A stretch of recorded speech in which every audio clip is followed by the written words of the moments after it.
नमस्कार दोस्तों, आज हमारी वीर गाथा सीरीज में नरवरगढ़ की जादुई लड़ाई और ऊदल के विवाह का भाग 3 है। इससे पहले भाग 2 में हमने जाना ऊदल और डेवा जोगी भेष बदलकर राजा नरपति सिंह के दरबार में नाचते गाते हैं और फुलवा से विवाह करने का संकल्प लेते हैं और महोबा लौट आते हैं। माता देवला और भाभी सुनवा को सब हाल सुनाते हैं। राजा परमाल ऊदल की बारात के लिए देश विदेश निमंत्रण भेजते हैं। इससे आगे की कहानी में आगे बढ़े उससे पहले यदि आप हमारे चैनल पर पहली बार आए हैं तो चैनल को सब्सक्राइब करें। अब हम कहानी में आगे बढ़ते हैं। आल्हा, ऊदल, मलखान, ढेवा, ब्रह्मा तो चले शेष सभी राजा भी अपने शस्त्रों से सुसज्जित होकर बारात में सम्मिलित हुए। झुन्नागढ़, बौटीगढ़, नैनागढ़, दिल्ली आदि सभी राजाओं को बारात में बुला लिया गया। सभी तैयारियां पूरी करके ऊदल को मुकुट पहनाकर पालकी में बिठा दिया गया। चंद्रावली बहन के पति इंद्रसेन जी ने ऊदल को गोद में उठाया और कुएं पर जाकर रख दिया। रानी मल्हना ने कुएं में पांव लटका दिए। ऊदल ने माता मल्हना को कुएं से उठा लिया। फिर माता ने आशीर्वाद दिया। फिर ऊदल पालकी में सवार है और बारात रवाना हुई। हाथी सवार हाथियों पर चढ़ गए और घुड़सवार घोड़ों पर चढ़ गए। तोपची भी तोपों के साथ आगे बढ़ने लगे। पंचशावद हाथी पर आल्हा सवार हो गए। कबूतरी घोड़ी पर मलखान चढ़े। हिरोजिन पर सुलीखे सवार हुए। ढेवा मनोरथा घोड़े पर चढ़े और मन्ना गुजर ने अपना सब्जा घोड़ा आगे बढ़ाया। बनारस वाले तालहन सैयद की घोड़ी का ही नाम सिंहनी था। बारात नरवरगढ़ के लिए चल पड़ी। जब नरवरगढ़ 8 कोस रह गया तो बारात ने डेरा डाल दिया।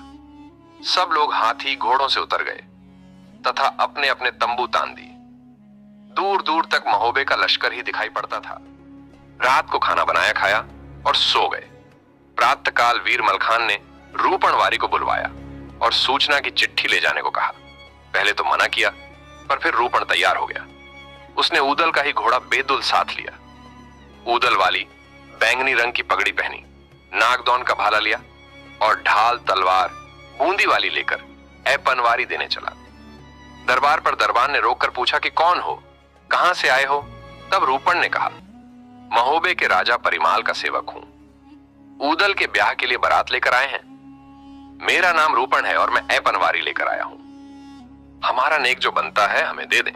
मेरा नेक है द्वार पर 4 घंटे तक तलवार चलेगी। राजा नरपति सिंह ने वारी को दरबार में हाजिर करने को कहा, परंतु तब तक रूपण वारी दरबार में पहुंच ही गया। रूपण ने ऐपनवारी शगुन की चिट्ठी राजा के पास रख दी। तब नरपति राव ने सिलहट के राजा विजय सिंह को रूपण पर वार करने का आदेश दिया। विजय सिंह की सांग का वार रूपण बचा गया, पर जब रूपण ने भाला चलाया तो वह घायल होकर गिर पड़ा। उपस्थित क्षत्रियों ने एक साथ हल्ला बोल दिया। रूपण ने भी तलवार खींच ली और अनेक क्षत्रियों को दरबार में गिरा दिया। फिर रूपण तलवार चलाते हुए घोड़े को भगाता हुआ फाटक के पार निकल गया। रक्त रंजित रूपण को लश्कर में आते हुए देखकर वीर मलखान ने नरवरगढ़ का हाल पूछा। रूपण ने बताया कि द्वार पर भारी युद्ध हुआ, किंतु मैं अपना काम पूरा कराया। नरवरगढ़ में फौज तैयार हो गई। मकरंदी के नेतृत्व में मारू बाजे बजने लगे। उधर मलखान के नेतृत्व में महोबा की बारात भी युद्ध के लिए तैयार ही थी। दोनों ओर से सेना आगे बढ़ी। मकरंदी ने वीर मलखान से परिचय पूछा तो वह बोला, आल्हा का भाई हूं।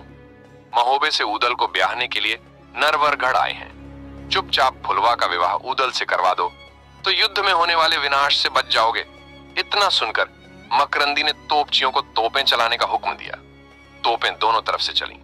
धुआंधार मारामारी मच गई। हाथियों के गोला लगता तो हाथी गिरते हुए अपने नीचे और खियों को दबा लेता। घोड़े के गोला लगता तो भागता हुआ कई सैनिकों पर चढ़ जाता। यदि गोला सैनिक पर पड़ता तो सैनिक के चीथड़े उड़ जाते। ऐसी भयंकर लड़ाई के बीच से घोड़ा दौड़ाकर मकरंदी राजमहल में जा पहुंचा और वहां से बाण अजीता, शैल शनिश्चर तथा काठ का घोड़ा लेकर पुनः युद्ध करने आए। पहले मालिन हिरिया के पास गया। हिरिया भी जादूगरनी थी। उसकी हमदर्दी तो महोबे वालों से भी थी, परंतु नरवरगढ़ का नमक खाया था, इसलिए मकरंदी की सहायता करने आ गई। मकरंदी ने शैल शनिश्चर और अजिता बाण का प्रयोग कर दिया, पर जब हिरिया मालिन का जादू चला तो महोबे की फौजें बेहोश हो गई। मलखान ने सांग चलाई तो काठ का घोड़ा मकरंदी को लेकर उड़ गया। सांग धरती पर गिरी। मकरंदी ने शैल शनिश्चर चलाई तो घोड़ी कप्तरी भी उड़कर वार बचा गई, पर घोड़ी लंगड़ी हो गई। जादू के प्रभाव से सबके हाथ सुन्न हो गए। महोबे की ओर से आए सभी वीर राजा बंदी बना लिए गए। ये देखकर ऊदल ने अपना मुकुट उतारा, पगड़ी बांधी और हथियार लेकर वैदुल पर सवार होकर युद्ध करने पहुंच गए। उस पर जादू का प्रभाव नहीं था, अतः ऊदल नरवरगढ़ की सेना को पान की तरह आसानी से काटते हुए आगे बढ़ने लगे।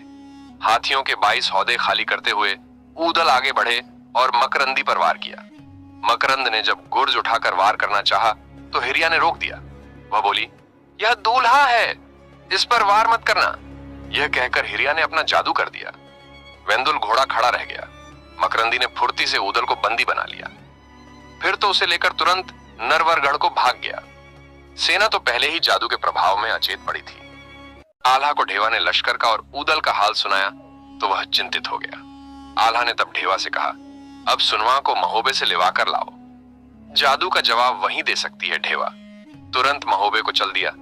महोबे। आज की कहानी को हम यही समाप्त करते हैं। इससे आगे की कहानी जानने के लिए हमारे अगले एपिसोड का इंतजार करें और आपको हमारी वीडियो अच्छी लगती है तो इसे शेयर करें। धन्यवाद।